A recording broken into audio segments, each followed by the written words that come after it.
యొక్క ఆత్మీయ జీవితంలో లేదా వ్యక్తిగత జీవితంలో, కుటుంబ జీవితంలో, ఈ సమాజంలో నువ్వు బ్రతుకుతున్నప్పుడు చాలా విషయాలు ఎటు పోవాలో, ఎటు నిర్ణయాలు తీసుకోవాలో, ఎటు ఆలోచించాలో నీకేమాత్రమో తెలీదు కాబట్టి అన్నీ తెలిసిన వాడు గైడ్గా నీ జీవితంలో ఉంటే, అన్నీ తెలిసిన వాడు నాయకుడిగా నీ జీవితంలో ఉంటే గనుక, ఆయన ముందు నడిస్తే గనుక నీ జీవితం చాలా అద్భుతంగా వెళ్ళిపోతుంది. హల్లెలూయా.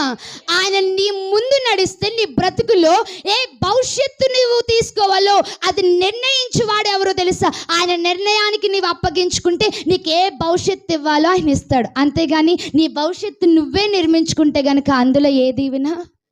ఎవరిని చెల్లి, ఎవరిని తమ్ముడా, నీ భవిష్యత్తు నువ్వే నిర్ణయించుకుంటే గనుక గైడ్గా ఉండి ఆయన నీ జీవితంలో ఏమీ చేయలేడు.